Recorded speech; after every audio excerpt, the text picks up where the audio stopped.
Salam saudara-saudari semua. Hari ini kita melihat kitab 1 Samuel pasal yang 24 yang disampaikan oleh Pastor Joshua.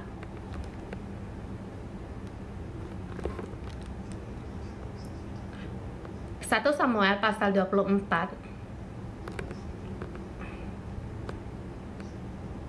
dalam penataan Alkitab mengatakan bagaimana langkah Daud menjadi raja.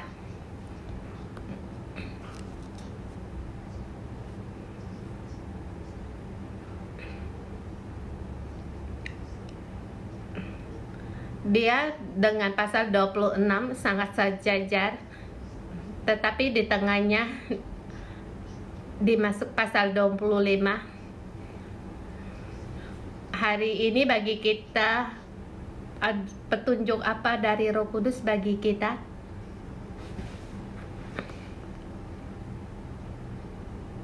Bagi saya akan merasa pada saat proses Daud dalam pengejaran, hal yang dia alami dalam kesusahannya, di tempat ini dia dikejar oleh Saul. Dan ini terus sampai di pasal 26 terus menerangkan tentang bagaimana pengejaran Saul kalau pasal 24 diletakkan setelah ia menjadi raja, menghadapi keturunan dari Saul.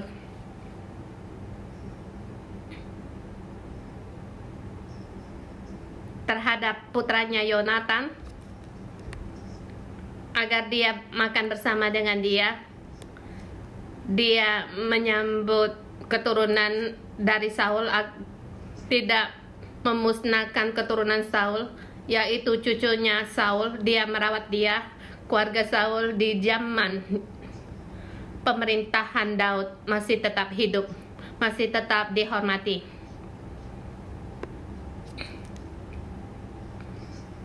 Menerangkan tentang masalah ini, ia berjanji kepada Yonatan. Dia juga berjanji kepada Saul dan bersumpah dengannya. Ia orang yang menepati pada janjinya, dan juga ia menyatakan bahwa dia menjadi raja, bukan dia yang merebut kedudukan raja, bukan dia membunuh Saul. Dia sangat tidak berani menyentuh urapan Allah seluruhnya, karena Allah yang mengurapi Daud, tangan Allah yang mengangkat Daud, dan Daud tidak membunuh Saul. Sebelumnya Saul adalah raja, tapi Saul tahu Daud menjadi raja, dan bagaimana kerajaan ini sampai hari ini. Ada kalanya melihat sejarah dari Israel di belakangnya, bagaimana tukar dalam kerajaan, terlebih lagi dalam kerajaan utara Israel. Dan di situ para penulis ada yang mengatakan tentang setelah kembali dari pembuangan, penulis kitab Ulangan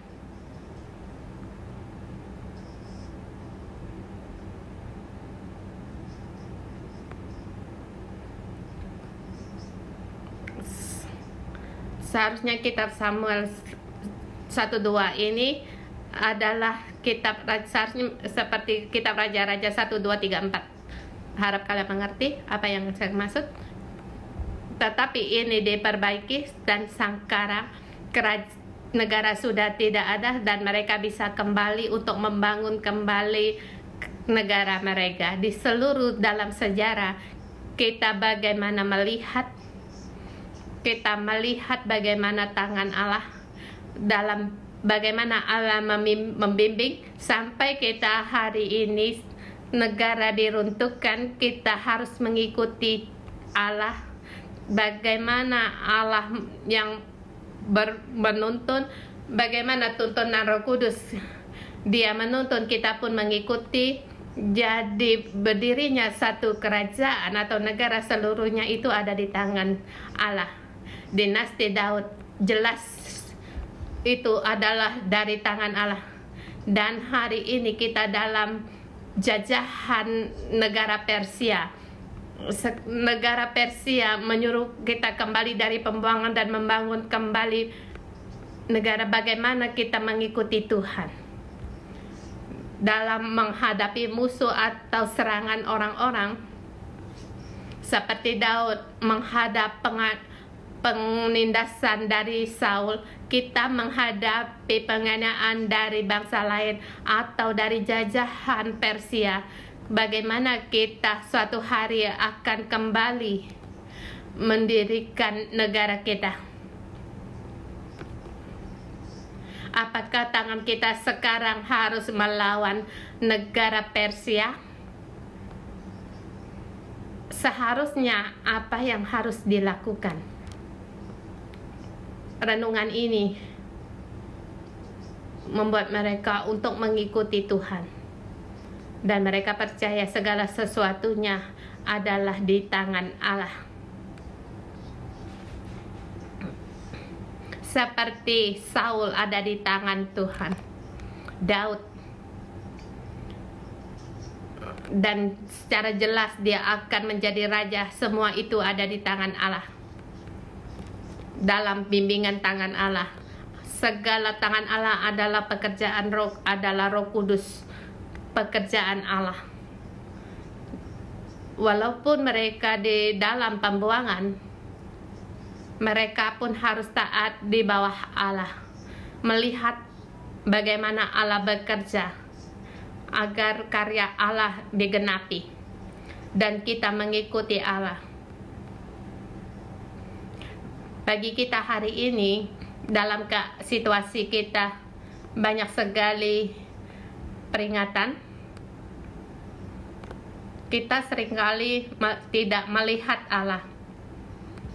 Yang kita lihat apa yang ada di depan mata, yang kita lihat keadaan atau situasi, yang kita lihat kita berapa modal kita, berapa banyak orang, seberapa banyak kekuatan, yaitu modal. Yang kita lihat apa yang dilakukan oleh musuh-musuh kita. Musuh kita bagaimana kejamnya, dengan kekuatan kita untuk memusnahkan musuh. Kita tidak melihat Allah.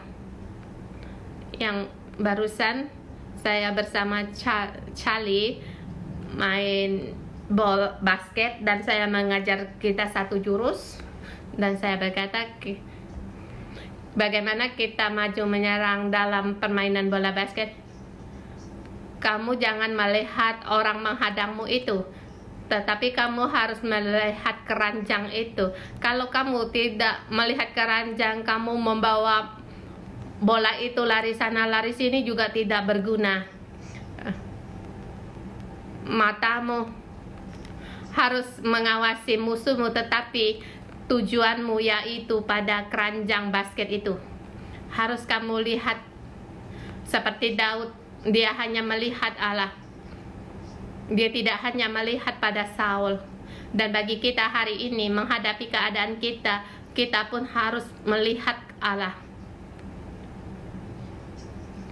Jangan melihat keadaan atau melihat musuh, melihat bagaimana musuh terhadapmu, melihat apa yang orang lakukan kepadamu itu masalah kecil. Adakah kamu melihat Allah? Itu hal yang besar. Kamu melihat Allah. Orang lain terhadapmu, keadaan bagaimanapun susahnya, itu perkara yang kecil. Sebab kehendak Allah itu pasti akan terjadi. Dan janganlah terpengaruh oleh situasi atau serangan dari musuhmu. Jangan biarkan amarahmu atau ketidakpercayaanmu mengendalikanmu. Jadi kita harus sering-sering belajar atau praktek hal-hal ini, praktek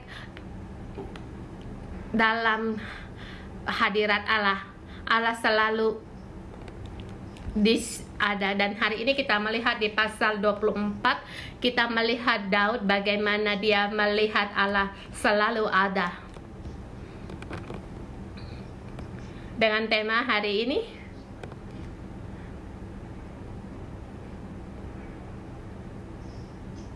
kamu menghormati Allah. Allah pasti akan Allah pasti menyuruh musuhmu untuk menghormatimu. Kamu menghormati Allah, musuhmu, Allah pasti akan membuat musuhmu menghormatimu. Musuhmu sungguh sangat dikasihan asal kamu menghormati Allah. Kamu lihat Allah dalam segala hal. Kamu melihat ada Allah. Dan saat ini dia dikejar oleh Daud. Dalam pengejaran ini dia selalu melihat Allah. Kita lihat ayat 1 sampai dengan ayat 7, paragraf yang pertama. Di dalam hati Daud ada Allah. Ketika Saul pulang sesudah memburu orang Filistin itu, diberitahukan kepadanya demikian, ketahuilah Daud ada di padang gurun En-Gedi. Kemudian Saul mengambil 3.000 orang yang terpilih di seluruh orang Israel, lalu pergi mencari Daud dan orang-orang di gunung batu kambing hutan. Saul membawa prajuritnya untuk mencari Daud dan orang-orang yang mengikuti Daud. Bahkan Saul ada tahapnya, dan setiap tahapnya tidak pergi dari Daud. Ada orang yang memberitahukan di mana Daud berada. Dia sebagai raja, dia tidak membiarkan Daud hidup. Dia menyuruh banyak orang untuk memberitahukan, membawa kabar kepadanya. Dia di situ ada mata-mata. Dia ada mata-mata. Dia sekali melihat tahu Daud keberadaannya, dan sehingga dia membawa orang untuk mencari dia, mengejar Daud. Dia selalu dalam mengejar Daud, hampir sampai pada arena. Dia kira belum tahu, belum sampai. Mendadak ia ingin buang hajat. Kalau kita lihat film-film kungfu, kamu tidak bisa melihat, sebab saya melihat di film-film kungfu mereka tidak perlu untuk buang hajat. Bahkan mereka makan pun tidak perlu. Tidak usah buang air kecil, air besar. Di toko dalam film-film kungfu tidak ada ini. Baik itu peran pendamping pun sedikit ada keadaan yang demikian. Tetapi di Alkitab sini tertulis orang ini ingin buang hajat. Karena Alkitab bukan buku cerpen atau film kungfu, jadi Daud pergi buang hajat di belakang gua, di kandang-kandang domba. Bertepatan waktu orang Daud dan pengikutnya ada di sebelah gua itu. Mereka sembunyi di dalam gua, dan lubang itu sangat besar, gua itu sangat besar. Mereka banyak orang di situ. Bersamaan Daud, Saul pun Dia pun pergi di dalam gua itu, bertepatan di padang yang begitu luas. Saya percaya pada saat Saul buang hajat, dia tidak sengaja masuk sendiri. Dia pasti menyuruh orang untuk menyelidiki terlebih dahulu, melihat keadaan, situasi, oke, aman, baru dia buang hajat. Dia pasti akan demikian, sebab dia kan lagi perang. Dia sekarang mau menangkap Daud. Dia pasti akan melihat lebih jelas lagi. Bahkan seorang raja pada waktu dia buang hajat, walaupun dia merasa Daud merasa Daud di situ, pasti melihat dengan jelas adakah orang lain, adakah perempuan di situ, dan orang-orang yang dicari, orang-orang pengawas juga tidak terlihat bahwa di luar begitu banyak orang. Daud bersama-sama orang yang mengikutinya ada di dalam. Kalau kamu katakan semua orang adalah 600 orang, tapi orang yang dicari tidak diketemukan. Memang tidak tertulis berapa orang ada di dalam gua itu. Hanya tertulis Daud bersama orang-orang yang mengikutinya. Tidak tercatat jumlahnya. Kalau tidak ada 600, pasti sedikitnya belasan orang. Saya yakin ada 10-20 orang. Tetapi orang yang mau dicari tidak diketemu.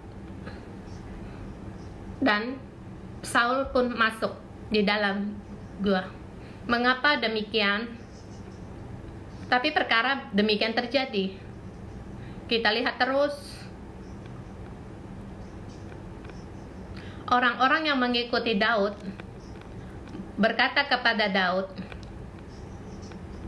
telah tiba hari yang dikatakan Tuhan kepadamu, sesungguhnya aku menyerahkan musuhmu ke dalam tanganmu. Maka perbuatlah kepadanya apa yang dipandang baik. Setiba harinya, orang-orang yang mengikuti Daud berkata kepada Daud, telah tiba harinya, janji Allah telah tiba, telah terjadi, Allah telah menyerahkan musuhmu di dalam tanganmu. Maka perbuatlah kepadanya apa yang kau pandang baik. Atau boleh bunuhlah dia. Ini kesempatan. Kalau tidak membunuh dia, kita akan mati. Kita semua sembunyi dalam gua ini. Dia prajuritnya di luar. Kita tidak ada jalan keluar. Kita paling cuma puluhan orang. Dia di situ 3.000-an orang. Bagaimana sekarang?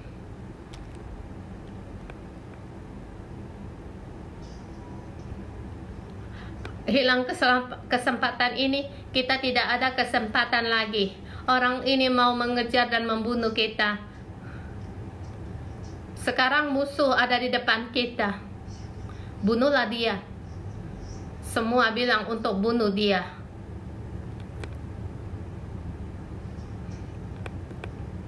Bahkan alasan pun sangatlah baik, sebab dikatakan Allah menyerahkan musuh di tanganmu.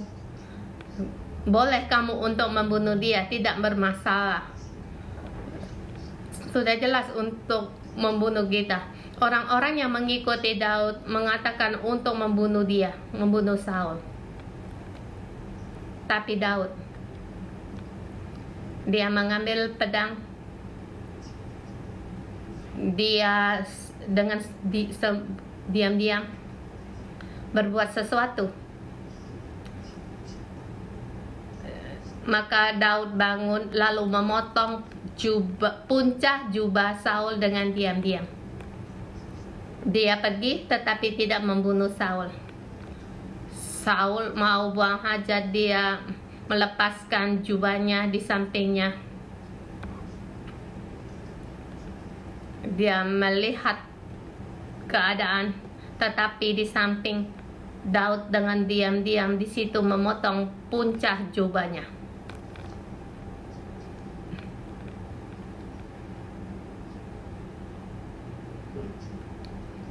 Kemudian dia berbalik.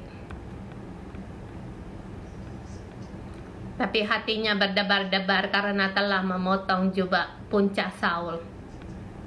Hatinya berdebar-debar.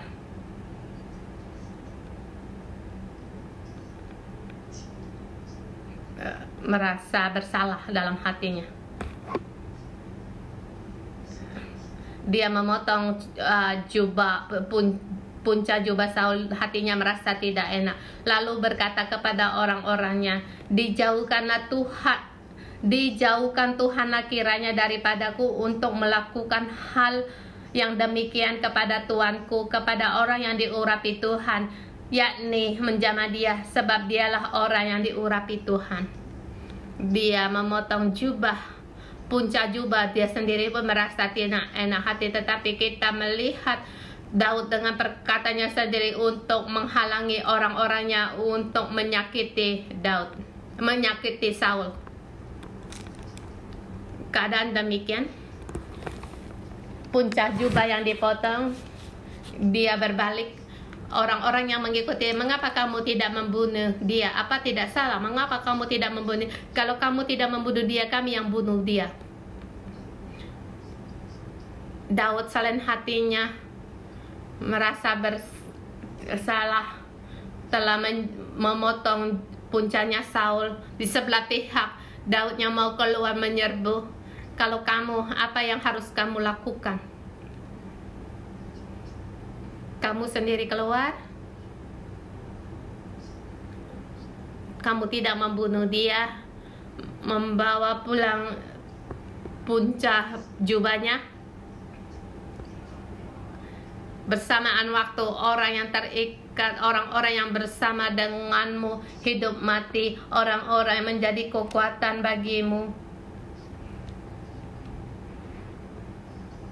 Kalau kamu adalah raja, orang-orang ini adalah pembesar-pembesarmu yang berkorban untukmu.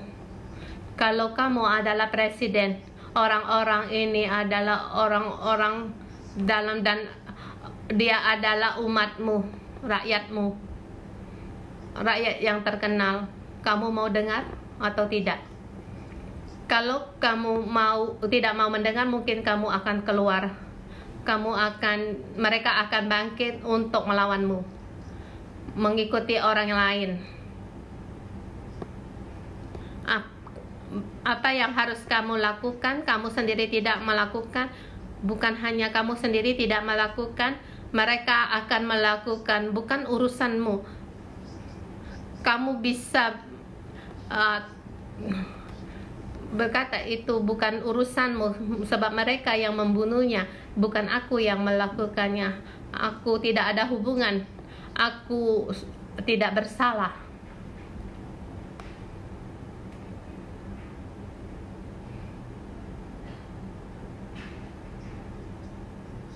Kamu tidak bisa melakukan, kamu tidak ingin melakukan, orang lain yang melakukan. Tapi Daud tidak demikian. Dia tidak berbuat demikian. Dia sendiri tidak melakukan, bahkan dia menghalangi orang lain. Melihat Saul habis buang hajat, dia pun memakai jubahnya. Orang ini mau bangkit untuk membunuh dia, tapi Daud halangi. Sebab perkara ini be far from me, yaitu saya tidak akan berbuat demikian. Kita tidak boleh berbuat demikian. Kita di hadapan Allah, kita tidak boleh berbuat demikian. Bukan hanya dia tidak melakukannya, bahkan dia melarang orang lain untuk melakukannya. Dan orang-orang ini sangat marah. Dia pun tidak peduli. Dia hanya melihat Allah. Dia tahu Allah ada di situ. Aku di hadapan Allah. Be this far from me, this. Yaitu pada saat aku mencelakakan orang yang yang diurapi Allah tidak boleh ada padaku, yaitu janganlah menjamah orang yang diurapi Tuhan. Biarlah perkara ini jauhkan itu perkara ini dariku, yaitu perkara untuk mencelakakan orang yang diurapi itu jauhkanlah dariku. Di hadapan Allah tidak boleh membiarkan perkara ini terjadi, sebab Allah ada di sini. Aku pun melarang kamu untuk berbuat demikian. Asal kamu mengikuti aku, kamu tidak boleh melakukan hal ini. Melakukan ini sesungguhnya bisa menyelesaikan bahaya dari mereka, dan saatnya Daud bisa bangkit menjadi raja. Daud berkata tidak boleh, sebab di hadapan Allah perkara ini harus jauhkan dari aku. Saudara-saudari semua, ini adalah Daud yang sering-sering melihat Allah ada di hadapannya. The presence of God. Dimanapun dia berada, Allah menyertainya. Sekarang Daud di dalam gua, Daud ada di dalam gua, Saul pun masuk. Kalau dia masuk dan prajurit-prajuritnya melihat orang-orang Daud di situ, 3.000 orang di luar, bagaimana orang yang di dalam melarikan diri? Walaupun dia membunuh prajurit ini, orang melihat dia tidak keluar, pasti di dalam ada sesuatu. Kalau melihat prajurit itu tidak keluar, sekarang prajurit itu masuk, keluar tidak apa-apa, maka baru Saul masuk. Berketepatan di tempat ini. Jadi Daud melihat itu, melihat Allah. Kita mudah sekali melihat orang-orang seperti orang-orang yang mengikuti dia.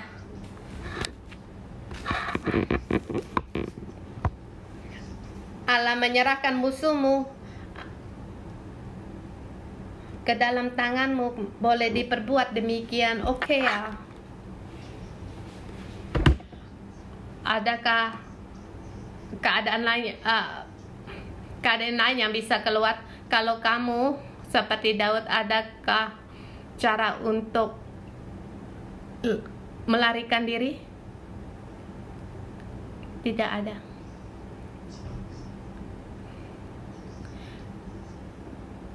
Daud tidak membunuh dia, bahkan orang-orang mengikuti itu juga dilarang untuk membunuh Saul. Sebab ada Allah, aku menghormati Allah, sebab Allah di sini, dan orang ini orang yang diurapi oleh Tuhan, oleh Allah.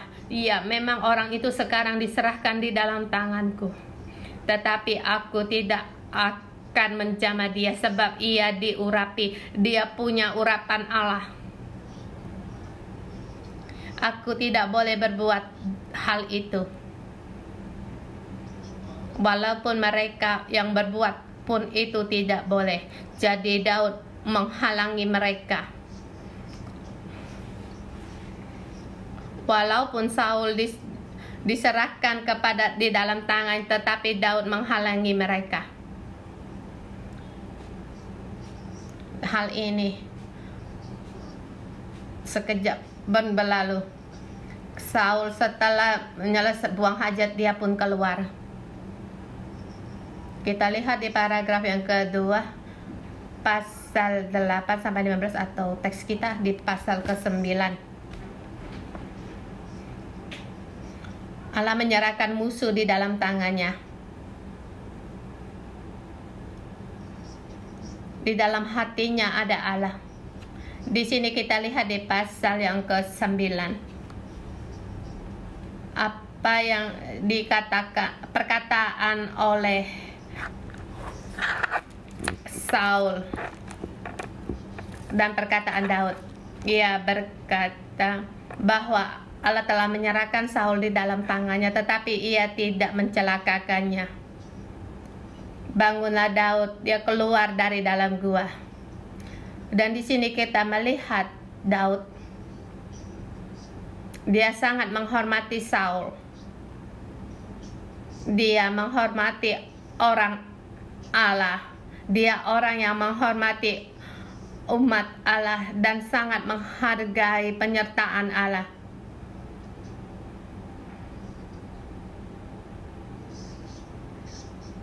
Dia selalu percaya akan penyertaan Allah. Dan dia juga di dalam penyertaan Allah. Jadi dia sangat menghargai Saul. Dia menghargai Allah dan juga menghormati Saul, sebab Saul orang yang diurapi Allah, yang juga yang dilakukan oleh kepada Saul. Dan kemudian di situ Saul keluar, berkatalah Daud, "Tuanku raja." Dia tidak berkata ini orang yang kamu kejar. Kita lihat bagaimana Daud menghormati Allah dan Saul. Di situ dia memanggil Saul sebagai tuanku raja. Dia tidak keluar berkata, "Hai, kamu begitu tidak berguna. Kamu datang mengejar aku. Apakah kamu bisa mengejar aku?"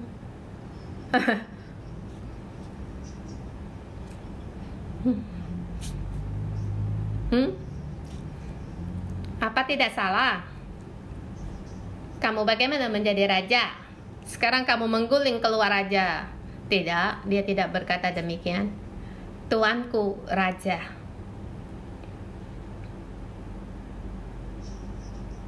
Saul menoleh melihat dia. Daud bersujud dengan mukanya ke tanah dan sujud menyembah.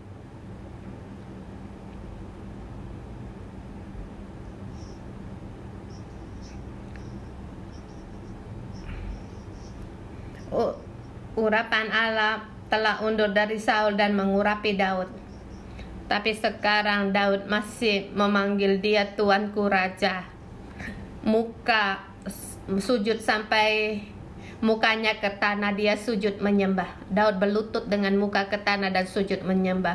Dan terus tunduk dan berkata kepadanya, "Mengapa engkau mendengar perkataan orang-orang yang mengatakan sesungguhnya Daud mengikhtiarkan celakamu? Ketahuilah pada hari ini matamu sendiri melihat bahwa Tuhan sekarang menyerahkan engkau di dalam tanganku dalam gua itu. Ada orang yang telah menyuruh aku membunuh engkau, tetapi aku merasa sayang kepadamu karena pikirku, aku tidak akan menjamah tuanku itu, sebab dialah orang yang diurapi Tuhan." Di sini saya tidak jelaskan, tetapi kita ada satu poin. Dia sangat menghormati Saul. Yang ya dikatakan itu kenyataan, semua juga jelas, dan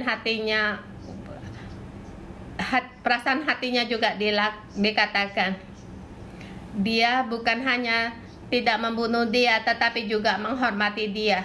Dia sujud di hadapannya sampai muka pun sampai ke tanah dan menyebut dia, "Ya Tuhanku raja." Bahkan berkata di ayat, memanggil dia ayahku di ayat 12, "Ayahku, rajaku, orang yang diurapi Tuhan." Walaupun sampai sekarang Allah menyerahkan engkau di dalam tanganku, mengapa kamu mendengar perkataan orang lain?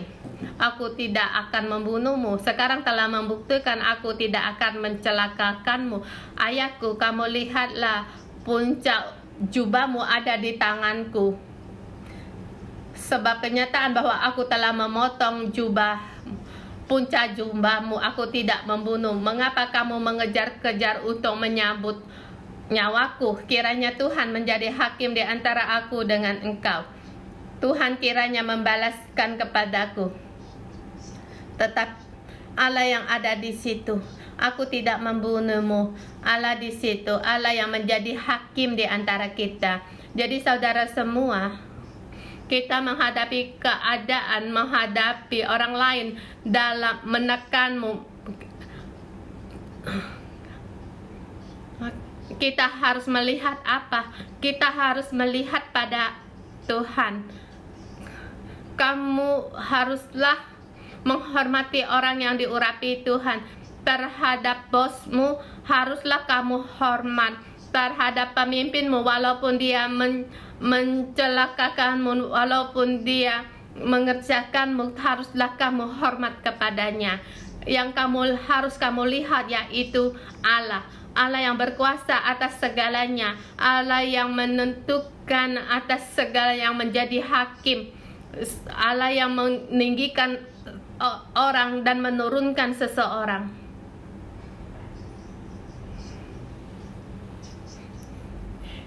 Tuhan kiranya membalas aku kepadamu, tetapi tanganku tidak akan memukul engkau. Hai Raja Israel, kamu lihatlah keluar, kamu hanya keluar mengejar anjing mati, seekor kutu saja.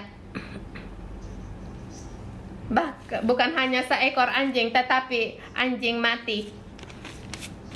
Daud dalam pelariannya seperti anjing mati.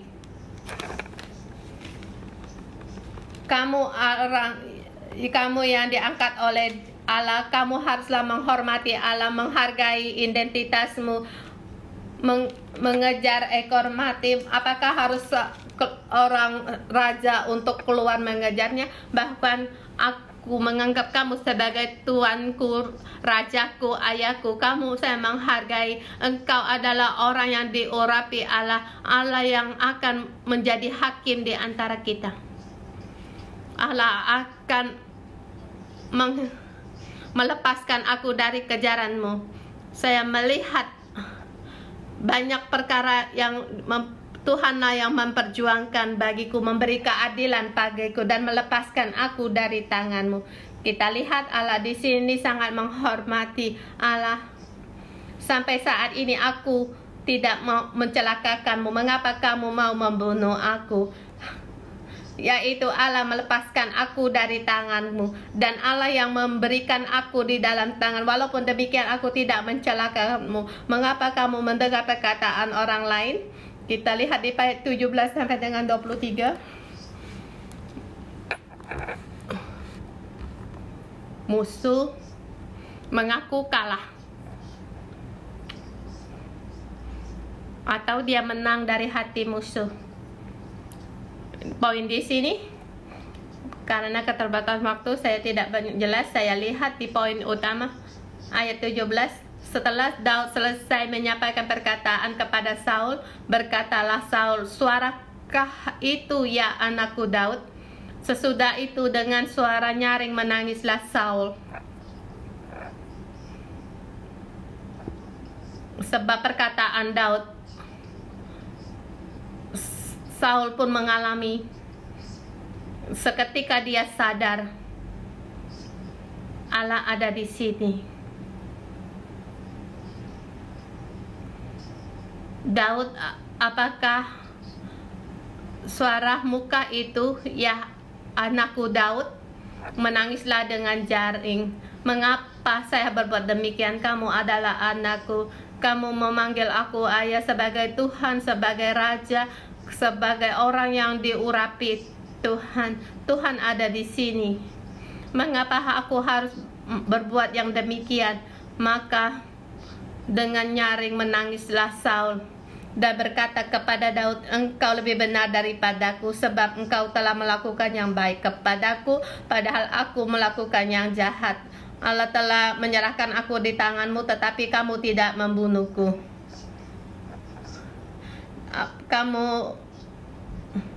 Kiranya Tuhan membalas kepadamu kebaikan ganti apa yang kau lakukan padaku pada hari ini.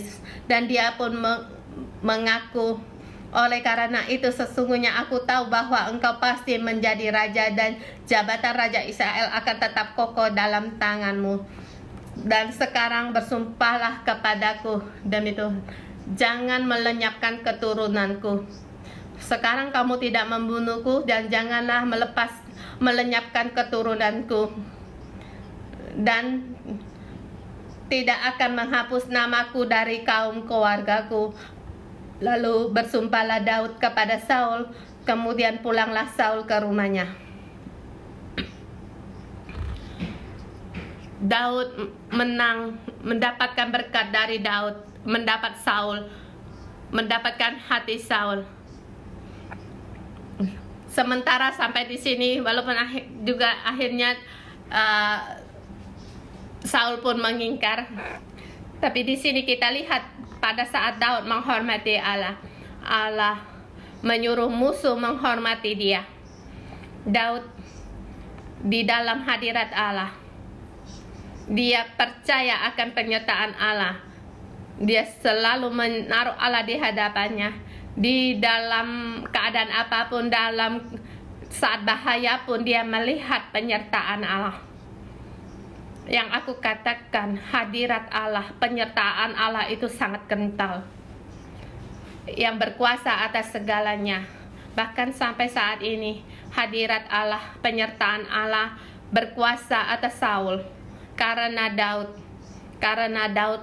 percaya akan penyertaan Allah. Pernyataan Allah ada di sini. Saul di dalam penyertaan Allah, dia pun sadar.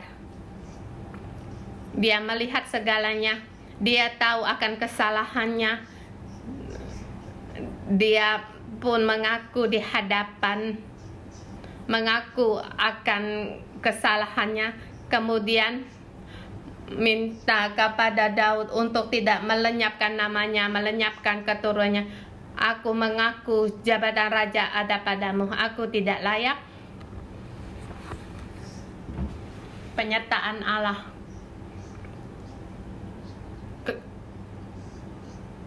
dikeluarkan dari hati Daud. Orang-orang yang mengikuti dia melihat, prajurit Saul pun melihat penyertaan Allah. Bahkan di situ dia berkuasa atas mulutnya Saul, dan Saul berkata akan perkataan ini. Saudara-saudari semua, dalam keadaan kita pun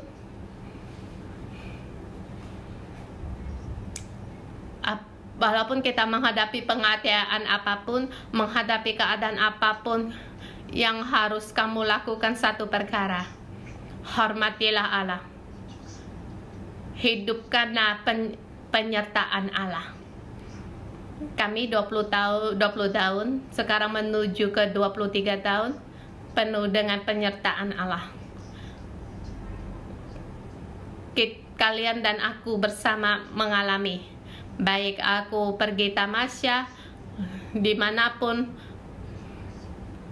sangat banyak melihat penyertaan Allah. Mengapa kami datang sampai ke sana? Ajun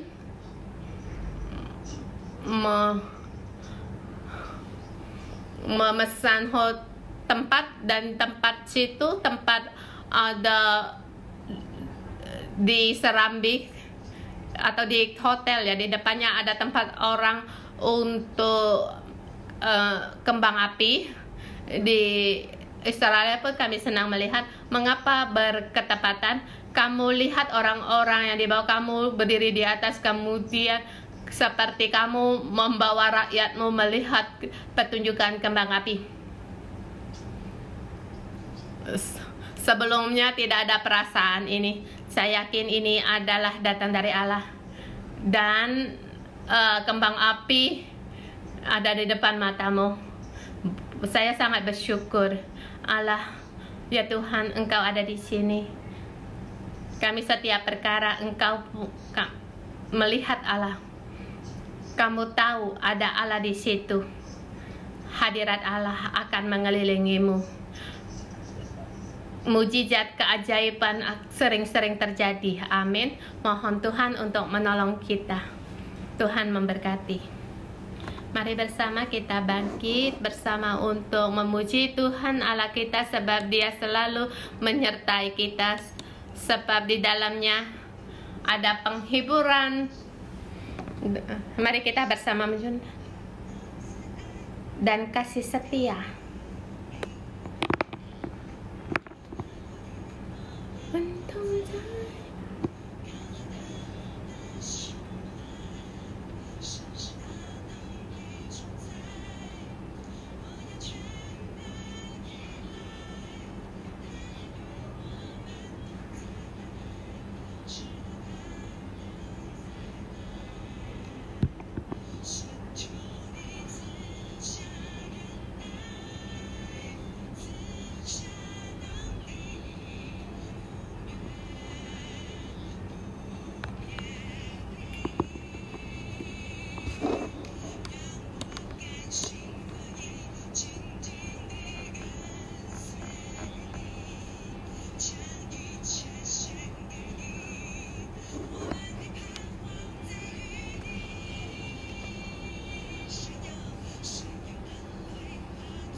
Tuhan akan menyertai kita sampai Dia datang kembali.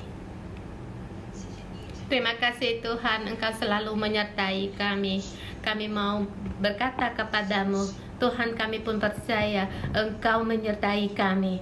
Walau keadaan apapun Tuhan, kami bukan melihat keadaan, tetapi kami hanya melihat, memandang padamu.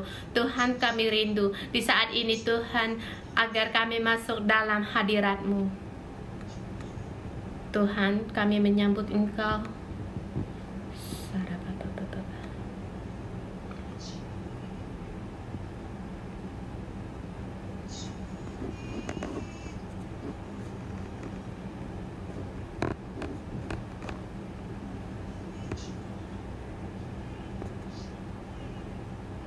Tuhan, berilah kami masuk dalam hadirat-Mu. Aku bersama dengan malaikat-Mu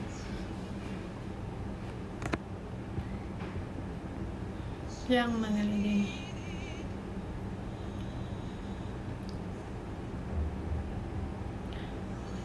tentang cinta ini Yesus.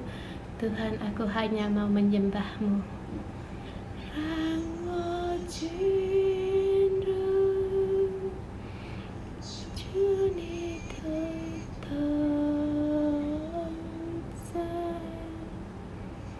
Will chọn thiên si vây áo Bỏ cho chim ban Họ chim Chứ ni đi thầm Họ tentang cinta ini Yesus. Tuhan, kami percaya Engkau menyertai kami. Kami tidak perlu, tak ada satupun yang kami takut. Tuhan, kami rindu.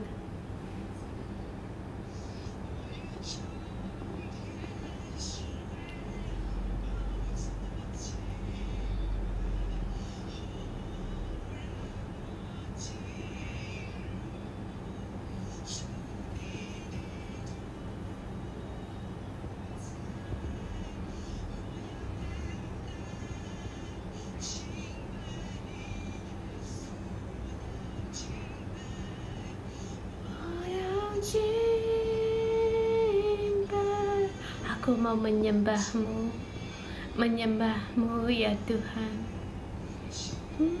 Bai wo di zu, wo yao jin bai jin bai jin bai wo di zu. Ku menyembah-Mu Tuhan.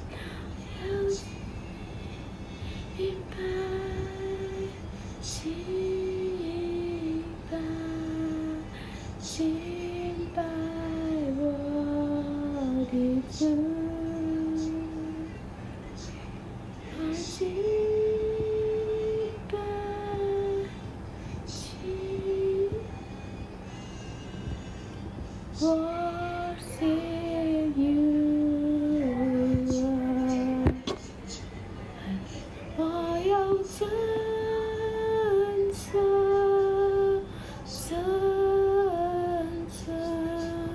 Tuhan, aku mau memuliakan Engkau.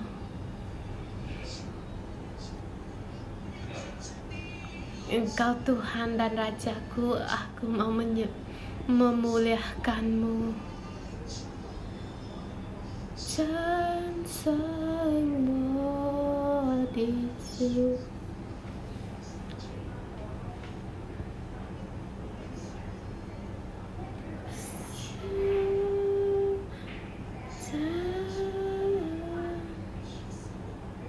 Ya Tuhan, ya Allahku, ya Tuhanku, ya Allahku,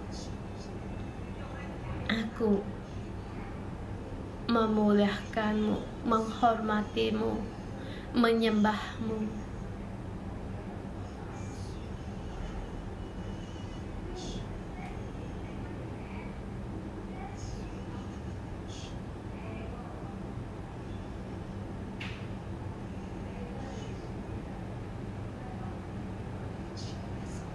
Ya Tuhan, ya Raja Allahku, bawalah kami lebih dalam lagi masuk dalam hadirat-Mu. Tuhan, kami mau berpegang pada penyertaan-Mu. Tuhan, dari hati sanubari kami berterima kasih atas hadirat-Mu. Tuhan, di dalam seumur hidup kami, Engkau selalu menyertai kami. Tuhan, di dalam lembah kehidupan kami, kesusahan kami, bahkan di dalam kenajisan kami, hadirat-Mu yang menyelamatkan kami, mengangkat kami, hadirat-Mu yang menyertai kami. Tuhan, di dalam hidup kami sangat banyak kesusahan. Tuhan, semua karena hadirat-Mu. Engkau menyertai kami melewati lembah gunung kami. Engkau menemani kami dalam lembah kekelaman kami. Tuhan, semua karena hadirat-Mu. Tuhan, semua karena hadirat-Mu. Bahkan di dalam hidup kami ada keraguan. Ada saatnya kami bersalah kepadamu. Ada kalanya kami lupa akan Engkau, ingin dengan mengandalkan diri kami sendiri. Tetapi Tuhan, Engkau selalu hadir. Dan hadirat-Mu tidak pernah meninggalkan kami. Tuhan, kami berterima kasih. Tuhan, terima kasih. Engkau begitu berbelas kasihan kepada kami pada saat kami memelukkan-Mu dan berseru kepadamu. Engkau Allah yang menyertai kami. Tuhan, bahkan di dalam hidup kami, perkara besar atau kecil, kami melihat kasih karunia-Mu, kami melihat penyertaan-Mu. Tuhan, kami memuji Engkau. Saudara-saudari semua, lewat masa lalumu, kamu melihat bagaimana hadirat Tuhan, penyertaan Tuhan di dalam hidupmu. Kamu berterima kasih. Di dalam lembah kehidupan, kamu lihat penyertaan Tuhan, melihat anugerah-Mu yang menuntunmu. Mari bersama kita bersyukur dan berterima kasih kepada Tuhan. Bahkan kita berseru, Tuhan, semua hadirat ini, kami berterima kasih atas hadirat-Mu. Kami terima kasih hadirat-Mu begitu dalam di dalam hidup kami. Karena Engkau, karena Engkau Tuhan. Kalau tanpa penyertaan-Mu kami tidak sanggup berbuat apapun. Kami perlu akan Engkau. Terima kasih Tuhan. Terima kasih Tuhan. Tuhan, kami datang di hadapi-Mu. Kami mau memuji Engkau. Kami memuji atas kasih-Mu yang tidak terpikir oleh kami. Walaupun kami berjalan dalam lembah kekelaman kami, Tuhan, Engkau menyertai kami. Dan penyertaan-Mu kami datang di hadapan-Mu. Di hadapan tatah-Mu kami bersyukur dan berterima kasih. Walaupun kami dalam kelemahan dan walaupun kami melawan, Tuhan, penyertaan-Mu selalu ada pada kami. Tuhan, begitu dalam hadirat-Mu di dalam hidup kami, sehingga kami bisa fokus kepadamu dan berpegang erat mengikuti Engkau, menang atas segala serangan musuh kami. Tuhan, di sini Tuhan, kami menghormati Engkau. Kami berterima kasih sebab Engkau layak. Mohon hadirat-Mu untuk tidak pergi dari kami. Lebih banyak lagi ada di dalam kami, di dalam hidup kami, di dalam keluarga, di dalam gereja, di dalam Hong Kong. Tuhan, segala yang baik adalah di dalam-Mu. Tuhan, kami bersyukur dan berterima kasih. Haleluya.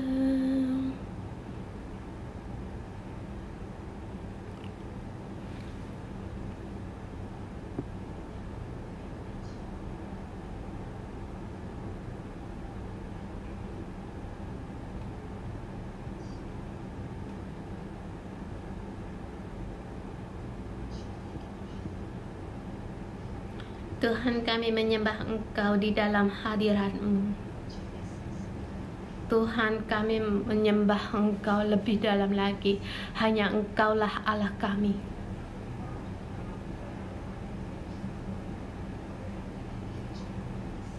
Hanya Engkaulah Allah yang berkuasa atas hidup kami. Hanya Engkaulah yang layak, yang kami hormati.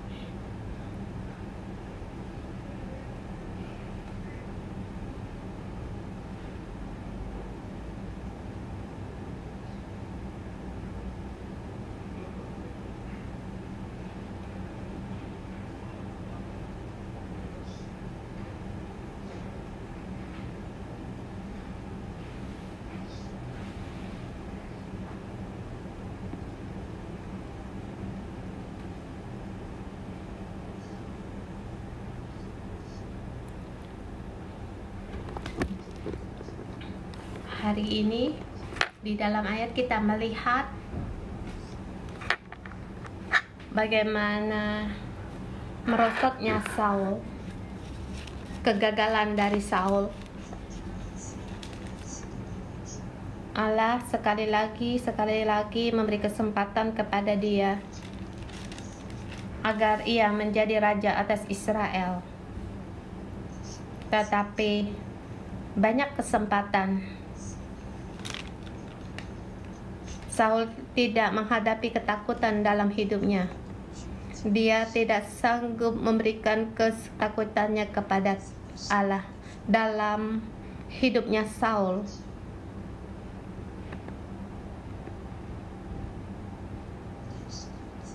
Bukan hanya dia sendiri, bahkan seluruh Israel dibawa dalam perpisahan.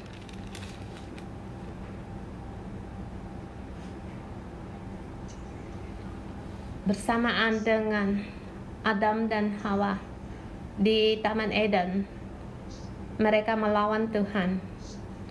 Allah memberi dia kesempatan, tetapi mereka tidak menjawab. Mereka tidak berani menghadapi Allah,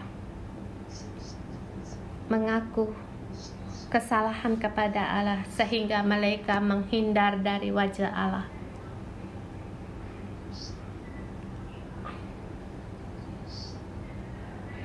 Adakah sesuatu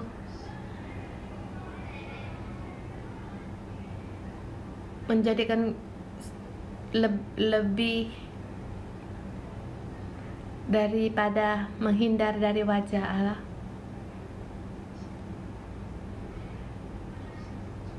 Saya mengundang saudara-saudari semua, kamu letakkan tanganmu di atas hatimu. Tuhan ada di hadapanmu. Terangnya menyinari di sekelilingmu. Kamu merasa hangat. Kasih setianya diberikan kepadamu. Kamu serahkan ketakutanmu dan juga satu hubungan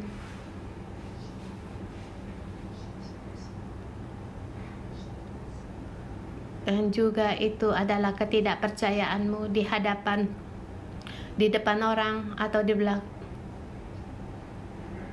Selalu minta perhatian dari orang. Pada saat ada perubahan, kamu sangat takut. Kamu ingin menggunakan banyak sesuatu untuk menutupi.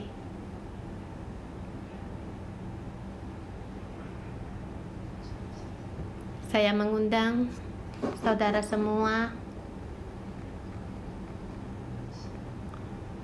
untuk berbagi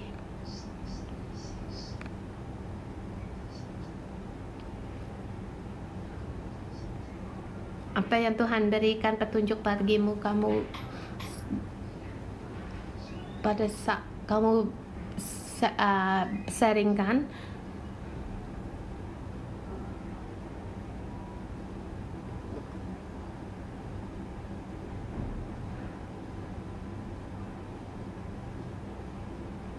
sesuatu yang mengelilingimu, yang terus menerus mematahkan semangatmu.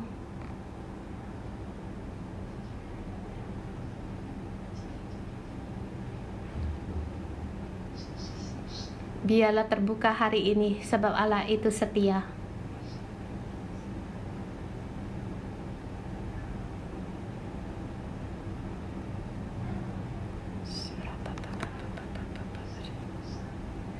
Mungkin itu adalah sesuatu yang menyakitkan atau yang memalukan. Lepaskan semuanya itu. Lepaskan semua itu, serahkan kepada Tuhan. Tidak ada seseorang yang membuatmu bagaimanapun, yang membentuk dirimu.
Tuhan, aku bersyukur dan memuji Engkau.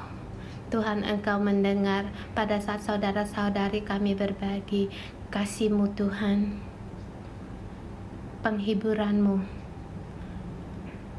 ada pada setiap mereka. Tuhan, berikan iman. Tuhan, curahkan iman agar kami semua hanya percaya kepada Engkau. Engkau berkati saudara-saudari kami, apapun keadaan yang mereka hadapi. Mungkin mulut orang tidak menggoyahkan iman mereka.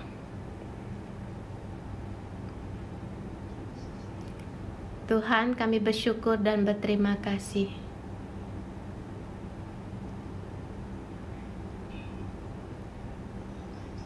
Saudara-saudari semua, saya ingin agar fokus doa kita. Apakah kamu orang yang selaras atau orang yang integras? Imanmu dengan kehidupanmu, apakah selaras? Sesungguhnya itu adalah konsep dunia, hidupmu adakah selaras? Kita percaya ada Allah. Allah menciptakan langit dan bumi. Allah menciptakan kita semua orang. Allah berkuasa atas segala sesuatu, segala alam semesta. Apakah kita percaya? Bahkan kita percaya hidup badania kita. Pada saat kita percaya Tuhan, kita punya hidup yang kekal. Bukan hanya sekarang, bahkan ada yang kekal. Di dalam kekalan, kita akan bersama dengan Allah. Di dunia, dibandingkan dengan dunia ini, hal itu sangatlah indah, sangatlah baik. Kita bersama dengan Tuhan, dengan orang-orang kudus. Kita berada di surga bersama. Ini adalah kepercayaan kita. Tetapi dalam kepercayaan kita atau agama kita, bisakah kita hidup dalam kehidupan kita? Kita hidupkan. Apakah terpisah agama kita, kepercayaan kita? Pada saat kita sakit, saat kita gagal dalam usaha, kita berseru, ya Tuhan, ya Tuhan. Pada saat kita tidak berdaya, ya Tuhan pun berkata, Tuhan, Engkau lindungi aku. Tuhan, Engkau janji padaku, aku akan tim, aku akan menjadi pastor, akan melayanimu. Kalau kita kebanyakan kalau itu, Kalau demikian di gereja banyak orang pastor-pastor. Kita lihat Daud, di dalam keadaan apapun dia percaya Allah di situ. Di hari-harimu Allah ada di sini. Di masa kamu berpergian Allah di situ. Pada saat kesusah kamu pun percaya Allah ada di situ. Pada saat ada orang rumahmu meninggal, Allah pun ada di situ. Percaya Tuhan berkuasa atas segalanya. Saat demokrasi, Tuhan pun ada di sini. Perekonomian tidak baik, Allah pun di situ. Dan kita sebagai manusia harus bagaimana? Kita percaya Allah yang berkuasa atas segala sesuatunya. Kita hanya yang Tuhan berikan tanggung jawab kepada kita, kita tetap tegar melakukan apa yang harus kita lakukan. Dalam akal pun kita melakukan hal yang apa yang Tuhan ingin lakukan, dan juga dengan iman pun kita lakukan. Kita percaya, kita tidak takut menang atas segala yang menyakitkan. Menghadapi orang rumah meninggal, kita pun tidak sedih sebab kita percaya Allah ada di sini. Di dalam keadaan pun kamu percaya bahwa Allah lah yang berkuasa, dan kita ada di salah satu, ada di tengah-tengahnya. Kita taat, kita mendengar, kita mengikuti, terus percaya akan Allah. Dan ini adalah tentang integrasinya kepercayaan dan kehidupan, agama dan kepercayaan. Di dalam konsep dunia kita pun ada Allah. Bagi saya, dalam segala sesuatu saya melihat Allah. Allah yang berkuasa atas segala sesuatunya. Jadi saya tidak perlu goyah. Dan ini bagi saya yang selalu saya berlatih dan berjalan sampai pada hari ini. Hidup saya menghadapi bahaya berulang kali. Setiap saya sekarang merenungkan, semua adalah kuasa Allah. Sampai saya hari ini, walaupun saya tidak punya anak kandung, semua adalah di tangan Tuhan. Saya percaya atas kuasa Allah. Saudara semua, walaupun bagimu yang single, kamu pun harus percaya bahwa Allah lah yang berkuasa. Jangan menyalahkan diri. Allah menciptakan saya tidak indah. Setiap orang punya kespesialan sendiri. Di dalam kesusahan rumah tangga pun kamu pun percaya bahwa ada Allah. Kita taat di dalamnya. Hidup dalam kehidupan kita setiap hari. Kita hidup dalam penyertaan Tuhan. Perlahan rumah tanggamu akan berubah sebab Allah. Oleh karena penyertaannya akan menjamah hati pendampingmu, menjamah hati anakmu. Allah berkuasa. Ini adalah konsep dunia saya. Mari kita bersama pejamkan mata. Tim worship perlahan. Roh Kudus, mohon Engkau masuk. Berilah konsep dunia yang ada Allah berikan kepada dunia.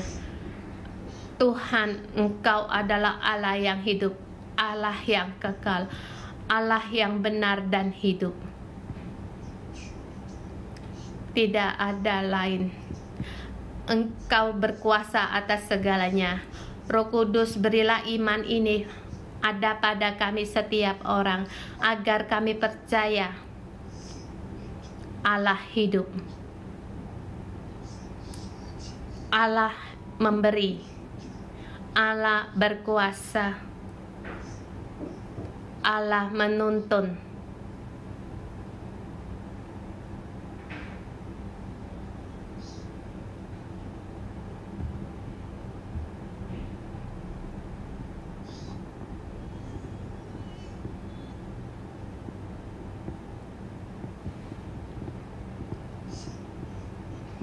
Allah mengasihi kita semua. Kita harus menghormati Allah. Kita tahu Ialah yang berkuasa. Kita juga menghormati setiap orang yang Allah ciptakan.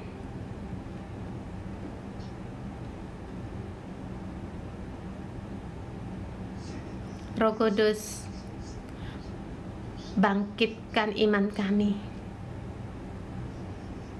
agar kami menerima konsep yang demikian, konsep dunia yang demikian.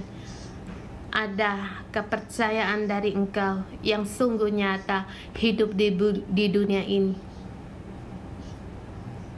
agar kami setiap orang hidup dalam penyertaan-Mu. Tolong kami terima. Aku dalam nama Tuhan Yesus memberkati-Mu, penuh dengan hadirat Allah. Pikiran-Mu ada hadirat Allah, tahu Allah yang berkuasa atas segalanya, tahu ada Allah, baik keadaan baik atau susah, bahkan kesusahan, tahu bahwa ada Allah di sini. Allah memberkati-Mu agar kamu menang dari segala halangan. Dalam nama Tuhan Yesus memberkati-Mu. Amin. Kita renungan pagi sampai di sini. Tuhan memberkati, segala kemuliaan bagi Tuhan.